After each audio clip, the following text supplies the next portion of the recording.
The world didn't just spin, it imploded.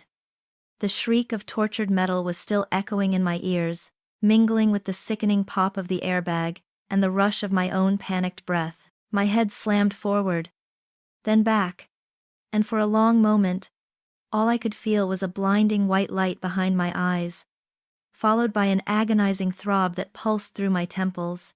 A acrid smell burnt rubber, plastic, and something metallic filled my nostrils, making me gag. I was slumped against the deployed airbag, its chemical scent clinging to my hair and clothes, my chest aching where the seatbelt had dug in. A dazed inventory of my body began. Fingers wiggled, toes moved. My left arm, though screaming in protest, could lift slightly, but my leg, a sharp, insistent pain radiated from my shin, demanding attention. I tried to push against the steering wheel to sit upright, but a wave of nausea swept over me, and the world tilted precariously. I could see the shattered remnants of my windshield, a spiderweb of cracks obscuring the familiar streetscape. Beyond, the crumpled front end of my reliable old sedan exhaled a wisp of steam. My heart hammered against my ribs, a frantic drumbeat against the silence that had followed the cacophony. Was I alone?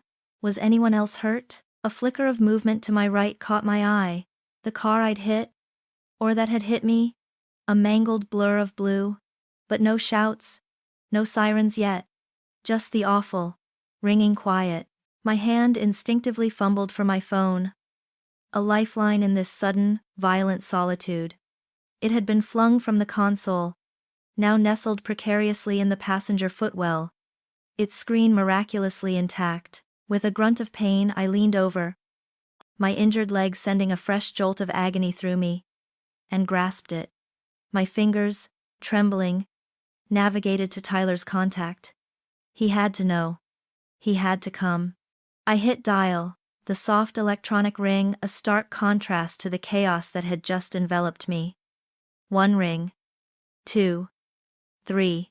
My breath hitched, a fragile hope blossoming in my chest, a desperate need for his calm, his reassurance. Then, the click. Not his voice, but his voicemail. My stomach plummeted, a lead weight. "Hey, it's Tyler, leave a message, I'll get back to you." My blood ran cold. He never missed my calls. Never. I tried again, my voice catching in my throat, barely able to form the words. "Tyler, it's Hannah, I've been in an accident. A bad one. I'm really hurt. Please, pick up. I'm on." Before I could finish, a text message notification flashed across my screen. It was from him. My heart gave a hopeful leap, then crashed. Asterisk. "I'm at lunch with Charlotte, Hannah. Sounds like you just need an Uber. Don't want to interrupt our catch-up. Let me know when you're home safe." Asterisk. The crumpled metal of my car, the searing pain in my leg, the chemical stench of the airbag. None of it was as sharp, as utterly devastating, as those words. In that instant, amidst the wreckage of my car, my 8-year marriage shattered. It wasn't just the impact, or Tyler's text. It was the crushing weight of every prior slight, every whispered excuse, every moment he'd chosen someone else over me, culminating in this unbearable truth. The marriage hadn't shattered in one violent blow. It had been eroding for years, a slow, insidious decay I'd meticulously, stubbornly, refused to see. For 8 years I had been Hannah Wilson, wife to Tyler. Before that, and still, at my core, I was Hannah, a dedicated pharmacist at Riverside General, the very hospital I was now bleeding towards. My world was one of precise measurements, careful compounding, and a profound desire to help. My days were spent ensuring patients received the right medications, navigating complex interactions, offering comfort and clarity in moments of vulnerability. It was a role that demanded empathy and meticulous attention to detail, qualities I believed I brought to my personal life too. I prided myself on my ability to anticipate needs, to listen, to care, and for much of our early marriage, Tyler had seemed to appreciate that. He was charming, effortlessly charismatic, with a laugh that could fill a room and a way of making you feel like the most important person in it. He was a graphic designer. His work, as fluid and imaginative as mine, was structured. Our differences, I told myself, were complementary. But somewhere along the line, the complements had become chasms. It began subtly. A missed dinner here, a late arrival there, always with the same underlying refrain. Charlotte needs me. Charlotte Thomas, Tyler's female best friend. A title that had once seemed innocuous but had slowly curdled into a bitter synonym for his neglect. Her crises were endless, varied, and always demanded Tyler's immediate, undivided attention. I remember the evening I received my commendation for implementing a new medication tracking system at the hospital. A project I'd poured months into. Tyler had promised to be there, to raise a toast. Instead, his text arrived an hour before the event. "So sorry, babe. Charlotte's having a meltdown about her landlord. Can't leave her alone. She's really fragile right now." My supervisor, Margaret, had tried to make light of it, but the hollow ache in my chest had been impossible to ignore. I'd smiled through the champagne, feeling conspicuously alone. Then there was our 7th anniversary. I'd planned a quiet weekend getaway, a chance to reconnect.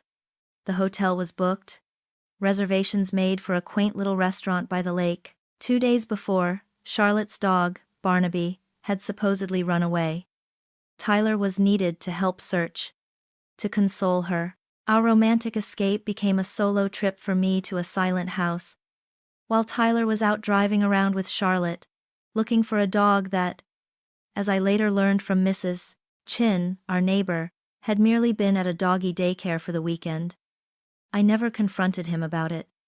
I just packed away the untouched anniversary gifts and tried to forget. It wasn't just big events. It was the everyday erosion, a particularly stressful week at work where I'd come home exhausted, only to find Tyler glued to his phone, texting Charlotte about her latest dating dilemma. My request for help with dinner, or even just a comforting word, met with a distracted nod and a mumbled, "Just a sec, Hannah. Charlotte's really going through it." I'd learned to cook, clean, and manage our lives with the quiet efficiency of a single person, even with a husband perpetually underfoot, but never truly present. My friends, Melissa and David, had often hinted at their concerns, but I'd always brushed them off. Fiercely loyal, fiercely hopeful. "Tyler just has a big heart," I'd insisted. "He cares deeply for his friends." I told myself that this was love, understanding, patience, allowing your partner the space to be who they were. I believed, or desperately wanted to believe, that his affection for Charlotte was purely platonic, a testament to his kind nature. I tried to empathize with Charlotte's seemingly constant parade of misfortunes, even as her needs systematically overshadowed my own. I convinced myself that if I was just a little more understanding, a little less demanding, a little more patient, Tyler would eventually see me again. He would remember the wife he married, the woman he swore to prioritize, but he never did.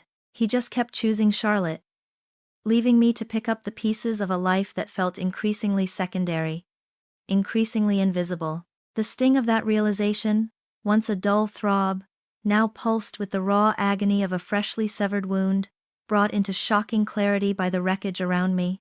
My vision blurred, not just from the pain, but from the unshed tears that pressed against my eyelids. How could I have been so blind? Only hours ago, this morning had been deceptively normal, a testament to the quiet deceits I'd allowed to fester. I remembered the sterile scent of my toothpaste, the crispness of my pharmacist's scrubs, the quiet hum of the refrigerator as I packed my lunch. Tyler had been on the couch, already lost in his phone, probably to Charlotte. He hadn't even looked up when I'd left, just a mumbled, "Later, Hannah." No kiss, no glance, just the familiar void. The drive had been routine, the kind of mundane journey you take 1,000 times without thought. I'd been replaying a conversation with Margaret, my supervisor, about the new protocol for controlled substances. My mind was on work, on precision, on making sure everything was exactly where it should be. The intersection of elm and maple, The amber light. My phone, buzzing softly on the passenger seat, a fleeting distraction, a message from Melissa, probably about her evening plans. My eyes drifted for a second, a harmless flicker of attention, and then, the blue sedan, materializing out of nowhere, an explosion of light and sound that swallowed the world whole. The shriek of tires, the impossible crumple of metal, the sickening jolt that slammed me against the seatbelt, and then the airbag, leaving me gasping for air amidst the chemical cloud. That was the moment. The initial impact had been a physical blow, violent and undeniable, but Tyler's text, cool and dismissive, had been the real collision, dismantling the last fragile remnants of my belief. It wasn't just the shattered windshield or the throbbing pain in my leg that anchored me to this moment, this grotesque reality. It was the chilling finality of his indifference, a silence louder than any crash. The cacophony of sirens eventually sliced through the stunned quiet. But even as paramedics expertly cut me from the twisted metal, the loudest sound was still Tyler's absence. Their faces, etched with professional concern, moved around me. Their questions a muffled drone against the sharper throbbing in my leg. They immobilized my neck, gently guided me onto a stretcher, and bundled me into the ambulance.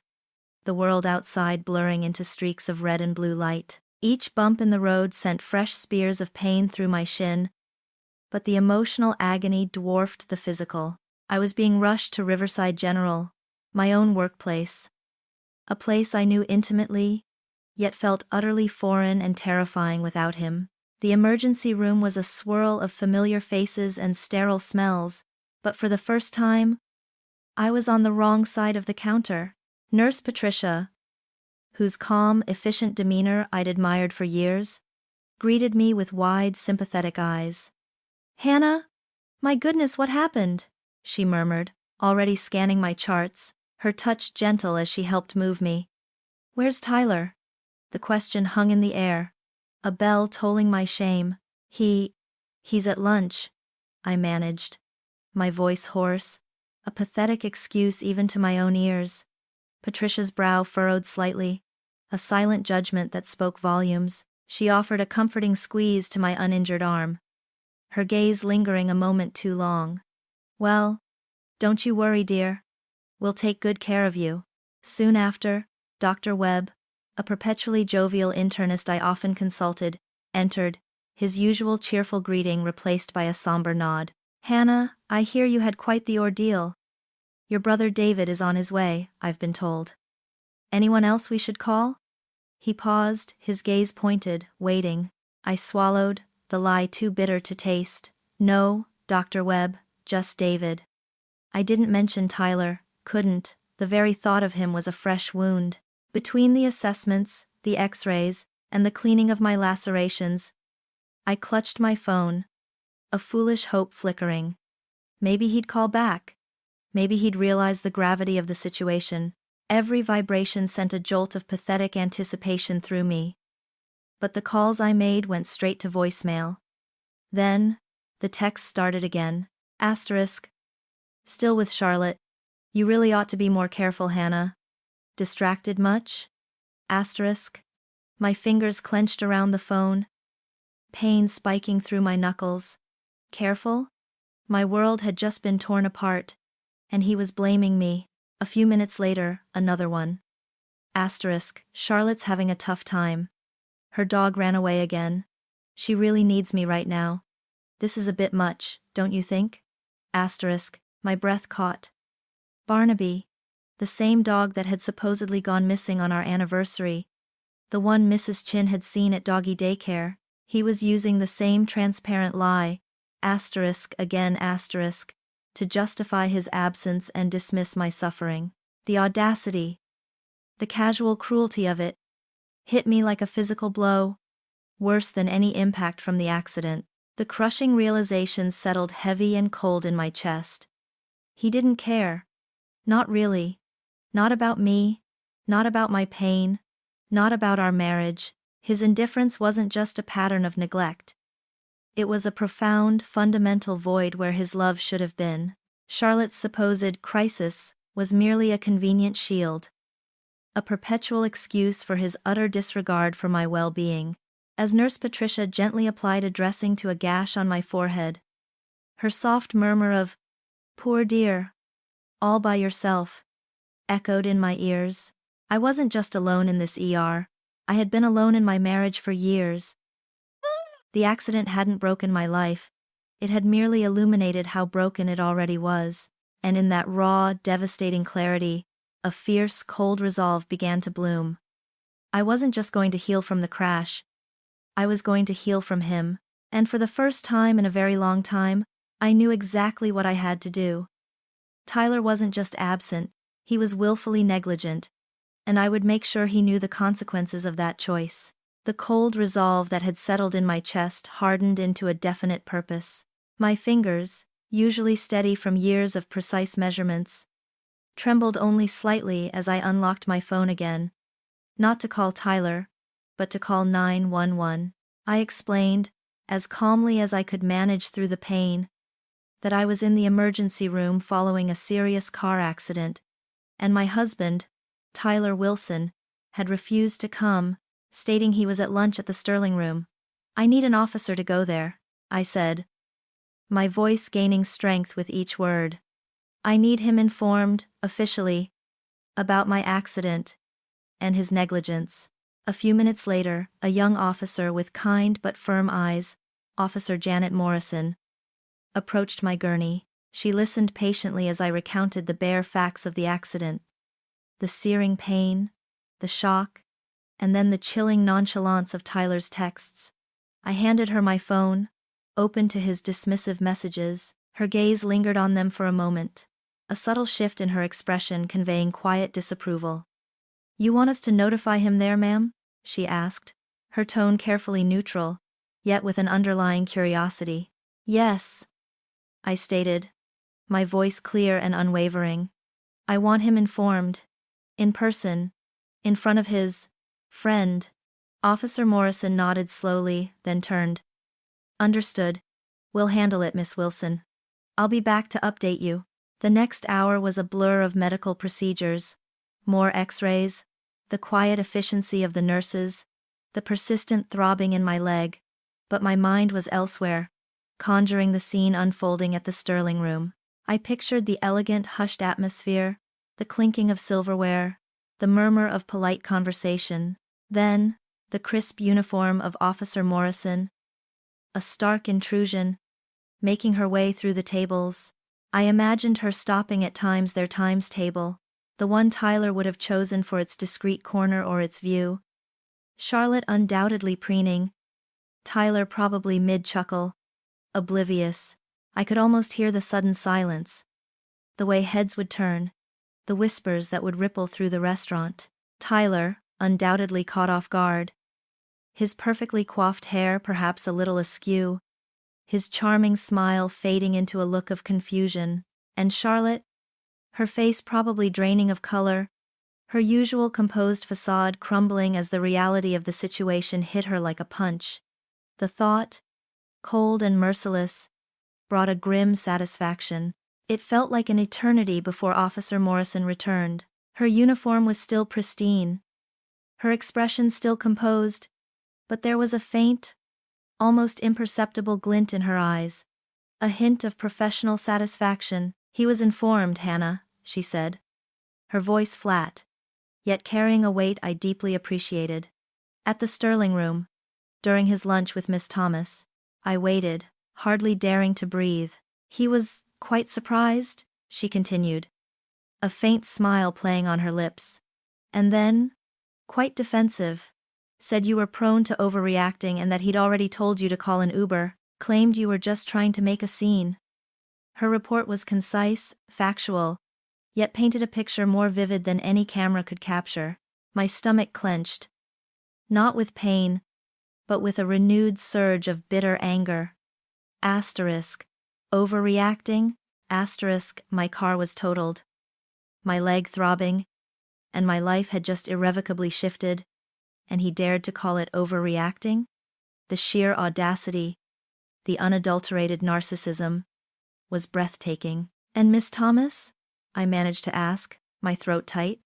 Officer Morrison's smile broadened slightly. She looked uncomfortable. Very uncomfortable. She tried to interject, to defend him, I believe, but Mr. Wilson cut her off. He seemed more concerned with the disruption to his lunch than the fact that his wife was in the ER after an accident.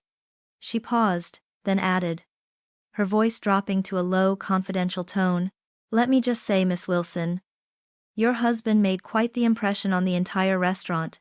And not a good one."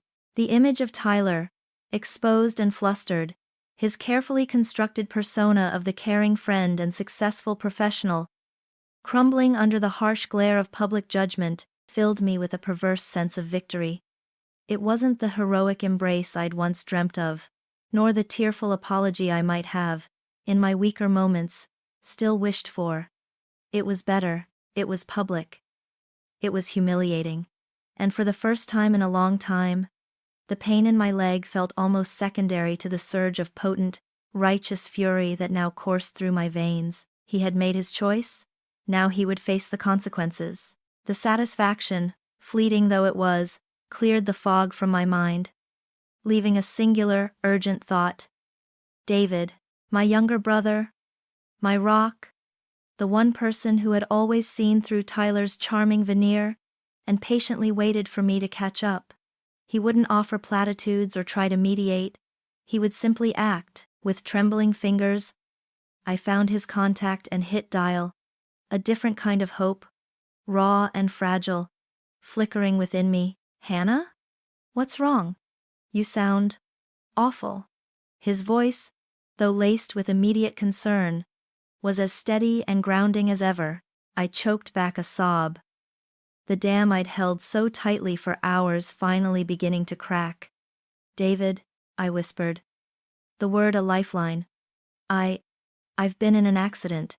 And Tyler? He refused to come. I recounted the bare bones of the story. The accident, Tyler's text, the police confrontation, the humiliating scene at the Sterling Room. With each word, my voice gained a little strength, fueled by the rising tide of righteous indignation that still simmered. David listened in silence. A heavy, deliberate silence that spoke volumes. When I finished, the only sound was my ragged breathing. "I'm coming," he said, his voice low, clipped, radiating an intensity that was both terrifying and incredibly comforting. "Where are you?" "Which ER?" I told him Riverside General. "Don't move," he commanded. "Don't talk to anyone. Don't sign anything until I get there.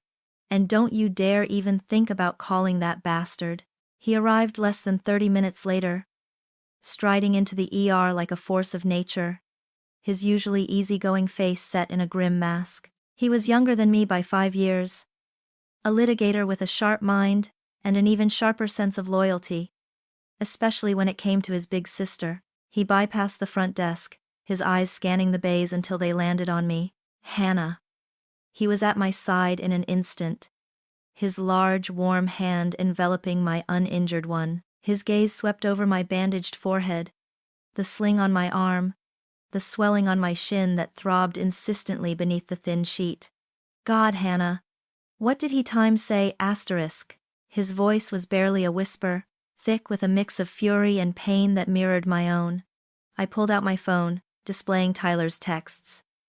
David read them, his jaw clenching, a muscle twitching in his cheek. He didn't need me to explain the years of neglect, the myriad ways Tyler had chipped away at my self-worth. He'd seen it all, had warned me, had waited. Now, his patience had run out. "This is it," he stated, his eyes locking onto mine, clear and unwavering. "This is how it ends. No more excuses, Hannah. You deserve better than this. Asterisk nothing asterisk." His certainty was a balm, a lifeline. The tears I'd been holding back, the grief for a marriage I'd tried so desperately to save, finally cascaded down my face.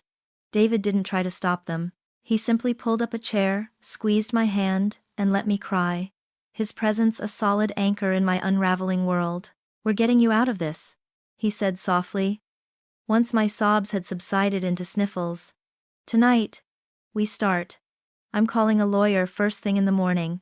Not just any lawyer. The best, one who will make sure Tyler pays for every single insult, every betrayal, every moment he made you feel small. His words were not vengeful in a petty way, but filled with a protective intensity that assured me I was finally safe, finally seen. Divorce, I whispered. The word feeling both foreign and profoundly right. It was terrifying, yes, but beneath the fear, a faint, exhilarating sense of possibility began to stir. For years, the idea had been a dark, impossible shadow. Now, illuminated by David's fierce light, it felt like the first step towards a tangible future. Yes, divorce, David affirmed, his thumb stroking my hand. And you won't have to lift a finger for it. Not beyond what's absolutely necessary. I'll handle everything.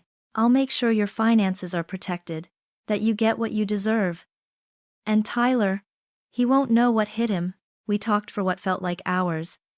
Amidst the beeping of machines and the hushed voices of nurses, David outlined a plan, a clear, actionable path forward that cut through the emotional chaos clouding my mind. He asked about my injuries, about the extent of the damage to the car, meticulously gathering information. He spoke of temporary restraining orders, of immediate property division, of rebuilding my life with purpose and dignity. With each detail, a sliver of the immense burden I'd carried began to lift. For the first time since the crash, since Tyler's callous text, I felt a faint stir of hope, a fragile promise that from this wreckage, something strong and beautiful could eventually emerge.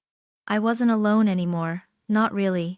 The sterile beeps of the monitors provided a strange lullaby as David stepped away to make a call, probably to the lawyer he'd mentioned. My mind, still reeling from the crash and the abrupt unraveling of my world, tried to find purchase in the solid ground David had just laid out. Divorce. The word still felt sharp, unfamiliar. Yet each time it echoed in my thoughts, a tiny, almost imperceptible tremor of freedom vibrated through me. I closed my eyes, attempting to rest. But the images of Tyler's dismissive texts, Charlotte's name a constant refrain, played on an endless loop behind my eyelids. Then, my phone buzzed. Not Tyler. A name I hadn't expected. A name that made my blood run cold. Charlotte Thomas. My heart hammered against my ribs. A morbid curiosity overriding my exhaustion. What could she possibly want? To gloat? To defend him? With a heavy sigh, I opened the message. Hannah, I am so incredibly sorry. I just found out what really happened. Tyler just told me you were having one of your dramatic episodes again and needed attention. He said you were fine, just wanted to cause a scene. I had no idea about the accident. He completely lied. He has been lying about you all along. He told me you were manipulative, that you would make up crises to control him. I believed him. I'm so sorry. My breath hitched. The words swam before my eyes, then sharpened into brutal clarity. Manipulative, dramatic, making up crises. This wasn't just neglect, it was slander. It was a calculated, insidious campaign to poison my image, not just to Charlotte, but presumably to anyone who would listen. The rage that had been a slow burn within me suddenly roared into a wildfire. He hadn't merely ignored me. He had actively painted me as the villain in our own story, twisting my pain, my legitimate needs, into pathological behaviors. He had weaponized my very existence against me, using Charlotte as both an excuse and an audience for his cruel narrative. And Charlotte, bless her gullible heart, had finally seen through it. David returned just as I finished reading it for the third time. His call apparently concluded. He saw the phone in my hand, the tremor in my fingers, the fierce blaze in my eyes. What is it, Han? I simply turned the screen towards him. He read it quickly, his expression hardening with each word. A low growl rumbled in his chest, a sound I rarely heard from my usually composed brother. The bastard, he muttered, his fist clenching. He wasn't just cheating on you, Hannah. He was systematically destroying your reputation, painting you as crazy to his mistress. To everyone. Probably. The truth of his words hit me with dizzying force. It wasn't just the broken vows, the emotional abandonment. It was the active, deliberate deceit, the character assassination. Every time I'd doubted myself, every time I'd wondered if I was being too demanding, too sensitive, too dramatic. It had been Tyler's poison seeping into my mind. He hadn't just taken away my husband, he had tried to take away my sense of self. A wave of nausea washed over me. A different kind of pain than the one in my leg. This was the agony of profound disillusionment, of seeing the true face of the man I had loved and trusted. He was not merely indifferent. He was a manipulator, a liar, a coward. Yet, strangely, amidst the disgust, there was a strange, cold calm. This wasn't just about an accident anymore, or even about a failing marriage. This was about justice, not just for my physical pain, but for the years of emotional gaslighting, the quiet undermining of my sanity. Charlotte's message, unintentional though it was, had provided irrefutable proof of his malice. It was a gift, a final, undeniable justification for the path I was now on. It changes nothing, David, I said, my voice surprisingly steady. Except, it confirms everything. There's no coming back from this. There was never anything to come back to. David nodded, his gaze unwavering. Good. Because there isn't. And now, we'll make sure he pays for all of it. Every single lie.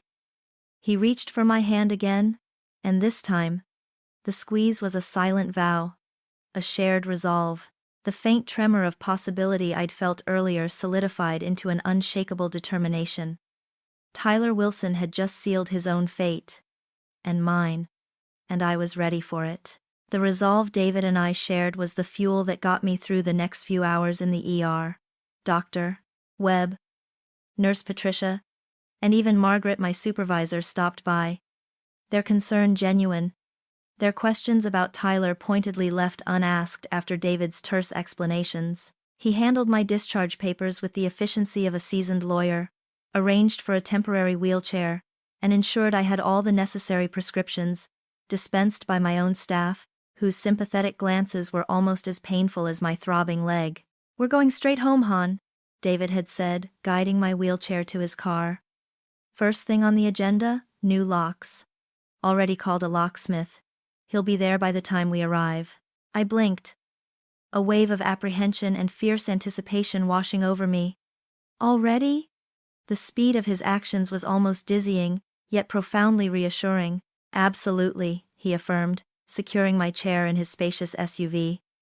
That house isn't his anymore. It's yours, and it needs to feel like it. Safe. Untainted. Arriving at our my Times house felt strange. The familiar brick exterior seemed to watch me, holding countless memories, both cherished and now irrevocably poisoned. The locksmith was already there, a quiet, efficient man who worked quickly, replacing the old, familiar mechanisms with gleaming new ones. Each click of the drill, each metallic clang, was a symbolic hammer blow, shattering the lingering illusion of our shared life and forging a new, impenetrable boundary. When he handed me the heavy ring of new keys, my fingers tightened around them.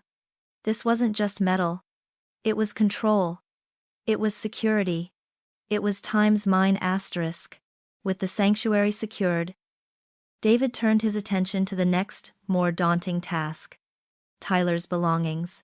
"Let's get this done," he said, his voice firm, masking what I knew was his own simmering anger. He started with Tyler's side of the closet, pulling out shirts and trousers, neatly folding them into moving boxes he'd brought.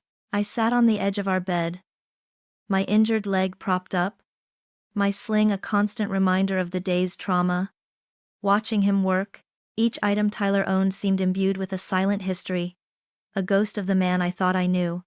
His favorite worn sweater, the one I'd always loved the smell of, his collection of graphic novels, the ugly ceramic mug I'd bought him ironically years ago, now somehow a poignant reminder of a shared joke. A dull ache began to throb in my chest, a quiet mourning for the future that would never be. As David methodically filled boxes, a knock at the door startled us. It was Mrs. Chin, our elderly next-door neighbor, her face etched with concern. "Hannah dear, I heard what happened. Are you all right? I saw the ambulance earlier." Such a fright, she bustled in, her eyes wide with sympathy, carrying a small, covered casserole dish. "I'm all right, Mrs. Chin, thank you," I said, managing a weak smile. "Just a broken leg and a few cuts." Her gaze drifted to David, then to the boxes stacked in the hallway. Her brow furrowed, a flicker of something unreadable in her eyes. "Oh, Tyler. Is he helping with the moving?" she asked, her voice faltering slightly. David paused, a box of Tyler's shoes in his hands. "Tyler won't be living here anymore, Mrs. Chin," he stated, his tone leaving no room for misunderstanding. "Hannah is divorcing him." Mrs. Chin gasped, her hand flying to her mouth. "Oh, my dear, I'm so sorry to hear that, though, I must confess, I'm not entirely surprised." She lowered her voice, leaning closer, her gaze darting towards the front door as if Charlotte might suddenly materialize. "You know, dear, I always wondered. That young lady Charlotte, wasn't it? She was here quite a lot when you were at work. Sometimes late at night. I didn't want to say anything, you know, it's not my place. But she always left before you came home, always in Tyler's car." She wrung her hands, a mixture of guilt and concern warring on her face. "I thought maybe she was just helping him with a project. But then, well, never mind, dear. It's none of my business." Her words, delivered with such hesitant sincerity, landed like a series of small, sharp blows. The air seemed to grow thin. I stared at her, then at David, whose eyes had narrowed into slits of cold fury. This wasn't just inappropriate intimacy, it was an open, brazen affair, conducted in our home, under my very roof. While I was out working to build the lifetimes we supposedly shared, the pieces clicked into place with horrifying clarity. The doggy daycare excuse, the endless crises, the constant need for Tyler's presence. It wasn't about friendship, it was about opportunity. The dull ache in my chest vanished, replaced by a scorching inferno of betrayal. The grief I had felt, a wistful sorrow for a lost love, morphed into something harder, colder. It wasn't just that he had lied, that he had cheated. He had desecrated our home, my sanctuary, turning it into a stage for his infidelity, then dared to blame me for overreacting. The audacity was staggering. David, seeing the raw emotion in my eyes, gently steered Mrs. Chin towards the kitchen, thanking her for the casserole. When he returned, his face was grim.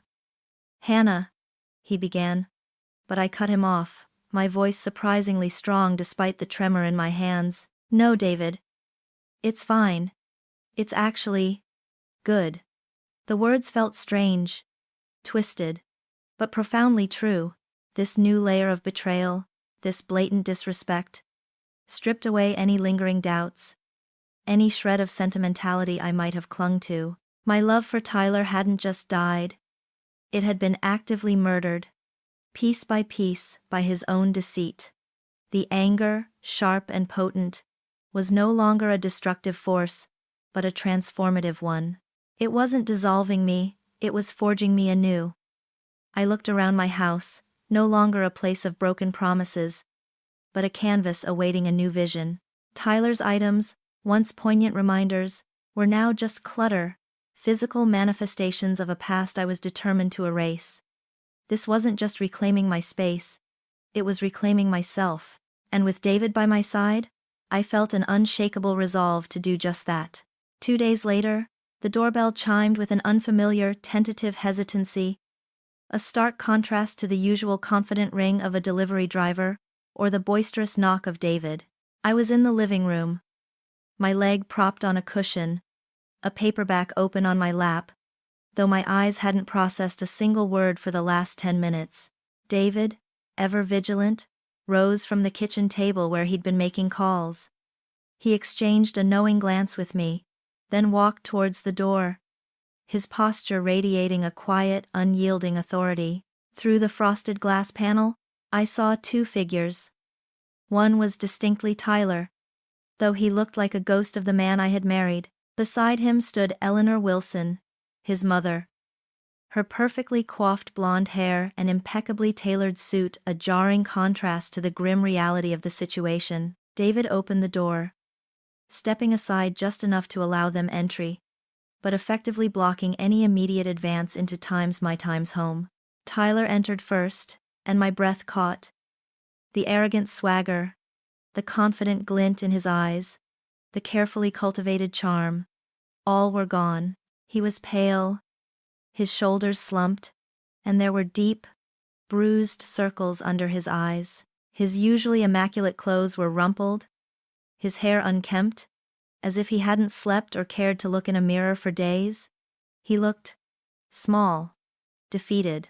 The man who had once effortlessly commanded attention now seemed to shrink under the weight of his own presence. The stark transformation was startling, almost grotesque. "Hannah," he rasped, his voice devoid of its usual resonance, a faint tremor betraying his composure. His eyes, once so captivating, now held a haunted, almost desperate quality. Eleanor, however, was less subtle. She swept past Tyler, her gaze, sharp and accusatory, landing directly on me. "Hannah, darling, this is all so unnecessary," she began, her tone a delicate blend of condescension and thinly veiled anger. "Tyler has been through so much. He's lost his job, you know. And Charlotte? She's completely abandoned him. He's utterly devastated." She wrung her hands, a performance I might once have found convincing, but now only fueled my cold resolve. "Surely you can find it in your heart to forgive him? To talk this through?" David stepped forward, placing a hand firmly on his mother's shoulder, a clear signal to Eleanor that he wouldn't tolerate her theatrics. "Eleanor," he said, his voice a low, dangerous rumble that cut through her dramatic plea, "this is a property retrieval. Tyler is here to collect his belongings, nothing more. Hannah has filed for divorce. This isn't a negotiation or a family counseling session. Please, keep it civil." His words, firm and unyielding, deflated Eleanor's righteous indignation almost instantly. She sputtered for a moment, then fell silent, her lips pressed into a thin line, her eyes still shooting daggers at me. Tyler, meanwhile, stood awkwardly, his gaze fixed on the floor, unable to meet my eyes. He was a shell of his former self, a stark illustration of the consequences of his actions. The news about his job and Charlotte's abandonment registered, but without the triumphant satisfaction I might have once craved. There was no joy, no glee, just a profound emptiness. It was the justice I had demanded, but it brought no sweet relief. It merely confirmed the truth. The man I loved was never truly there. "We've packed everything that was clearly his," David continued, gesturing towards the stack of meticulously labeled boxes in the hallway. "The movers will be here in an hour. You have an hour to identify anything else you want, and then you leave. Don't expect a personal inventory. We've been fair." Tyler finally looked up, his eyes pleading, hollow. "Hannah, please," he choked out, his voice cracking. "Don't do this. We can fix this. I know I messed up. I really messed up. Charlotte. She told me everything. I realize now how much I've hurt you. I don't know what I was thinking." His apology was too little, too late, tinged with self-pity and desperation, devoid of genuine remorse for my time's pain. It was about his time's current predicament. I looked at him. Truly looked at him. For the first time since the accident. His once vibrant blue eyes were dull, his charming smile replaced by a weak, almost pathetic grimace. The physical evidence of his downfall was undeniable. Charlotte had left him, his job was gone, and his perfectly curated life had collapsed around him. It was a complete, utter reversal of fortune, and I felt nothing. Or rather, not nothing, but a cold clinical observation. This was the man who had abandoned me at my lowest point, who had chosen a lie over my well-being, who had systematically undermined my sanity and desecrated our home. The sight of his brokenness offered no catharsis, no triumphant shout of victory. It was merely the expected outcome, the natural conclusion to a long drawn-out betrayal. The justice I received wasn't a fiery revenge, but a quiet, sobering confirmation that my decision was irrevocably, painfully, right. He had brought this upon himself, and I was merely an observer to his self-inflicted ruin. The heavy silence in the room was punctuated only by the distant hum of traffic outside, and the faint, rhythmic throb in my mending leg. The lingering hum of the distant traffic was the only sound left after Tyler and his mother departed. But it was the persistent throb in my leg that truly commanded my attention. For weeks, that throb had been my constant, unwelcome companion. A rhythmic reminder of the accident and everything that had followed. My shin, encased in a cumbersome brace, felt alien and fragile, and the stitches on my forehead had long since been removed, leaving a faint pink line that would forever tell the story of that day. Physical recovery was a slow, grueling climb. Each morning, I faced the mirror, my reflection a testament to the trauma. The scar, the faint shadows under my eyes, the way I favored my injured leg even when it wasn't hurting. David was relentless in his encouragement, driving me to physical therapy sessions twice a week. At first, even the simplest exercises felt monumental. Bending my knee, rotating my ankle, bearing weight.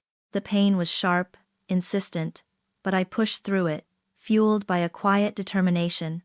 This body, battered and bruised, would not be defined by what had happened to it, nor by the man who had abandoned it.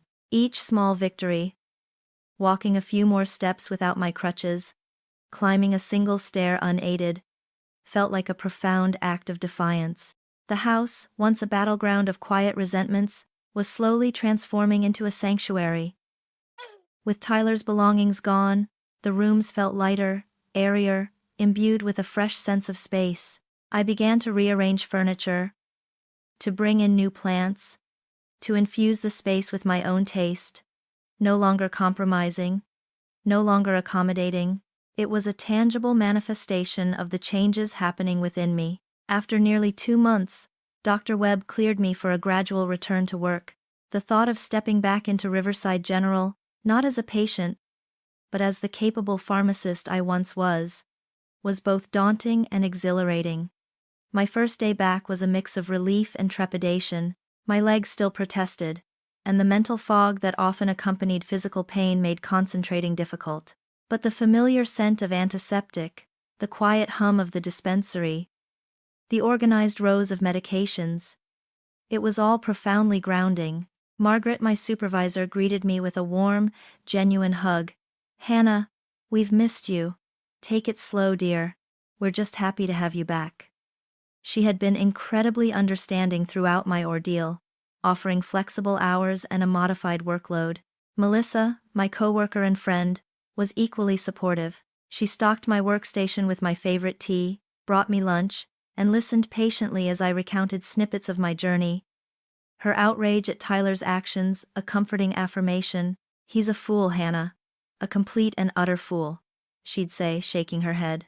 Their unwavering belief in me, their quiet acts of kindness, were tiny anchors in the swirling sea of my emotions. The initial stages of emotional healing were far less linear than the physical one. Some days, a wave of grief would wash over me, a profound sadness for the loss of a future I had so stubbornly envisioned. Other days, a surge of righteous anger would burn through me, replaying Tyler's callous texts or Mrs. Chin's revelations. But beneath it all, a powerful current of relief steadily flowed. The constant tension that had coiled in my stomach for years was slowly, imperceptibly, unwinding. I no longer walked on eggshells, no longer censored my thoughts, no longer waited for a call or a text that might or might not come.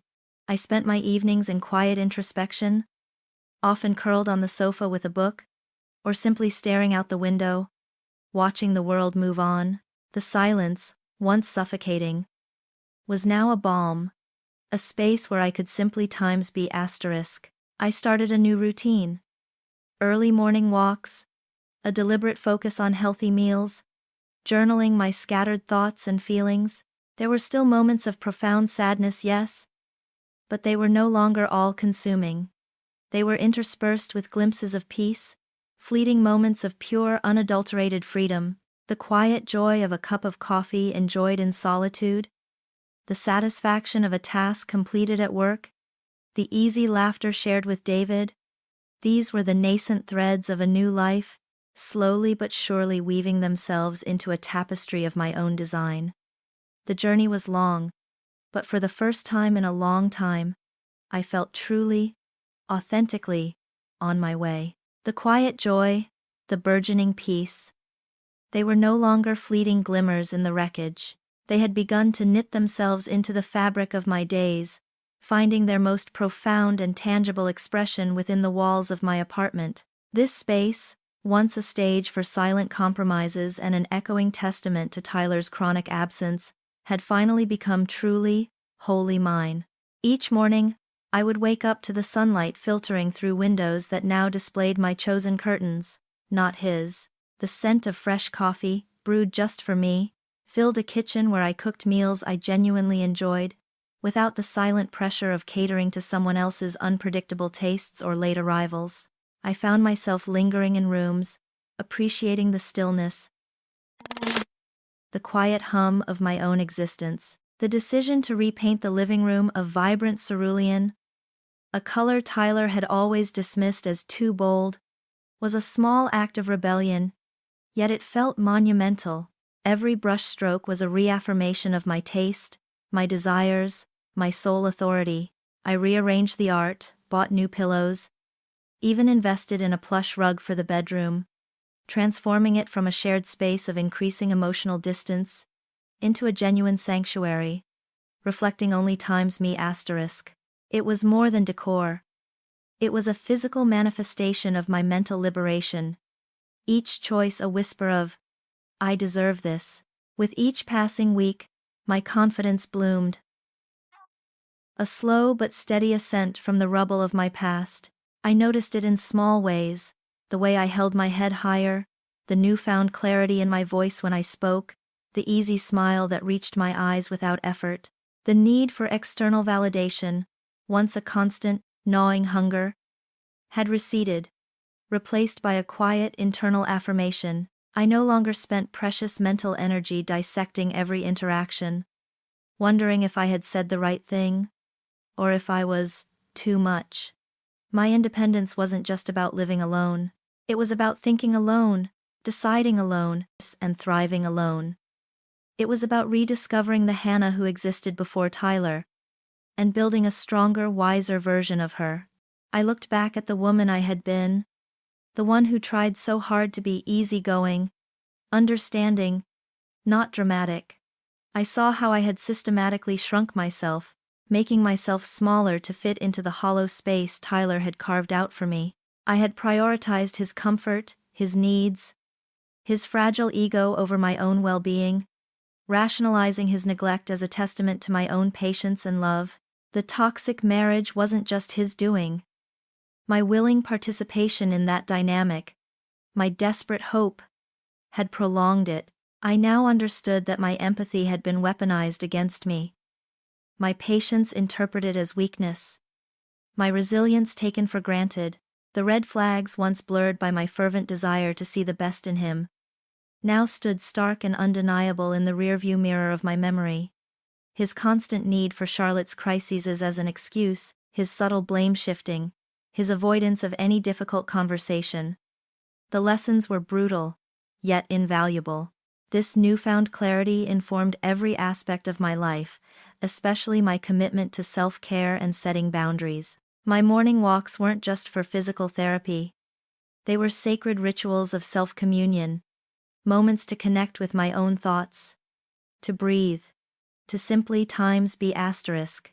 I learned to say no without guilt, to protect my evenings, to choose solitude over obligation when my body or mind needed rest.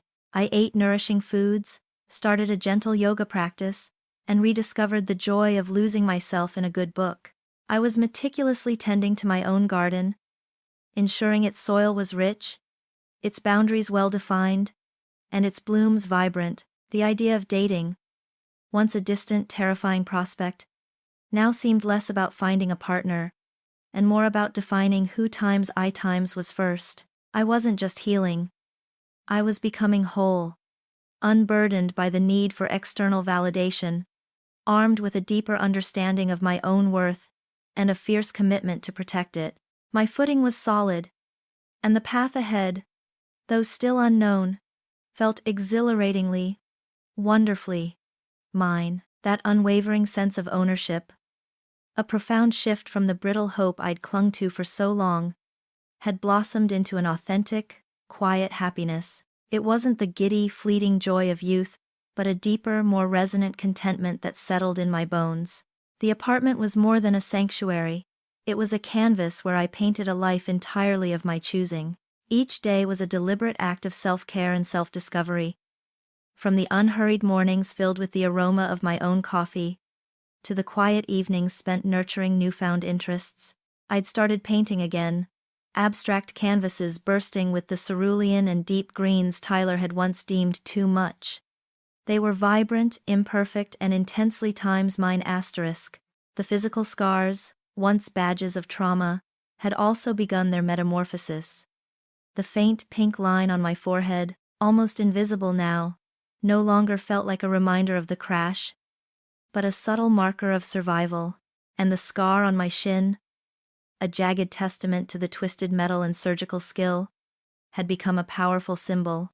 It wasn't a flaw to be hidden, but a story etched onto my skin, a story of how I had broken, yes, but how I had also healed, rebuilt, and emerged stronger. It was a tangible proof of my resilience, a quiet defiance against the narrative of victimhood. It reminded me that pain could be transformed, not erased, into a source of strength. With my physical recovery largely complete and my emotional landscape blossoming, I found myself ready to revisit parts of the world I had once shared with Tyler. Not out of longing, but out of a desire to reclaim them. My first venture was to the small botanical garden we used to frequent on Sunday mornings, a place where Tyler would mostly be on his phone while I lost myself among the blooms. This time, I went alone. I savored the earthy scent of the greenhouses, traced the delicate veins of a fern, and lingered by the koi pond, fully present, completely at peace. The memories of Tyler were faint, almost ghostly, easily dispersed by the vibrant life around me. They no longer held power, they were merely echoes in a space I had now made my own. Later, I ventured out with David. We went to Murphy's, the pub where Tyler had once taken me for our first anniversary, a place I had avoided for years. The memory of him laughing too loudly, already distracted by a text from Charlotte even then, had always tainted it. But this time, with David across the table, sharing a pitcher of local craft beer and swapping stories from our week, the pub was simply a pub. It was filled with easy camaraderie and genuine connection. We talked about his latest case, about my plans for a solo trip I was considering, about nothing and everything. The ghost of Tyler couldn't compete with the warmth of my brother's presence, with the authentic joy of being truly seen and heard. The old memories were overlaid with new, stronger ones. Memories of laughter, support, and shared futures. This was the true liberation. It wasn't just the absence of Tyler, or the lack of his toxic influence. It was the presence of myself, fully realized, fully present. The emotional constrictions had vanished, replaced by an expansive sense of freedom that allowed me to breathe deeply, to dream widely. The future, once a daunting, uncertain expanse, now sparkled with possibility. I was no longer defined by a failed marriage, but by a future I was actively, joyfully, constructing. My heart was open, not to another person yet, but to the boundless adventures and quiet contentment that awaited me. The world was no longer a place of compromise and disappointment, but a tapestry of vibrant experiences, patiently waiting for me to weave my own story. The tapestry, once an abstract future, had become the vibrant, tangible present. And I, Hannah, was the undisputed weaver. The woman who looked back at me from the mirror each morning was no longer defined by a title wife, victim, or even survivor, but by an undeniable sense of self. Strong, yes, but more importantly, whole, independent, not just by circumstance, but by fierce, deliberate choice. And content, a deep, resonant hum of peace that settled in the quiet corners of my soul. It was a contentment born not of complacency, but of having walked through fire and emerged with a deeper understanding of my own resilience.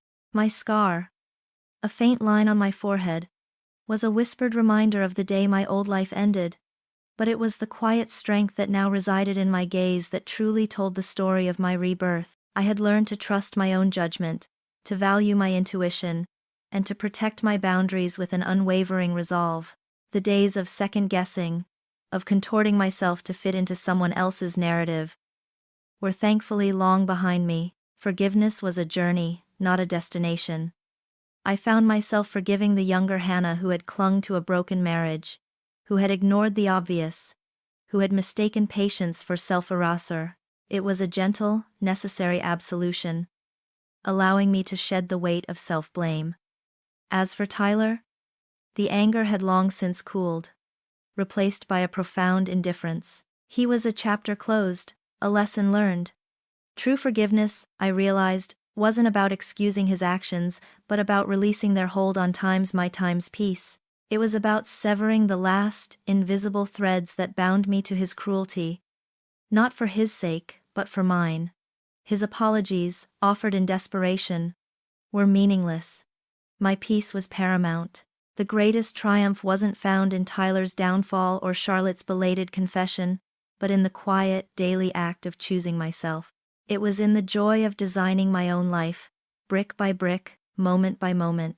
It was in the realization that adversity, while painful, possessed a brutal kind of beauty. It had stripped away everything that wasn't authentically me, leaving only the bedrock of my true self. From that foundation, I had built something far more beautiful and enduring than any shared dream. A profound, unshakable belief in my own worth. I thought of the advice I would give to the woman I once was, or to anyone standing at the precipice of such a betrayal. Trust your gut. Your peace is non-negotiable, and never ever let someone else diminish your light. Your story is sacred, and you are its sole author. The future stretched before me, vast and exhilarating. A blank page waiting for my pen.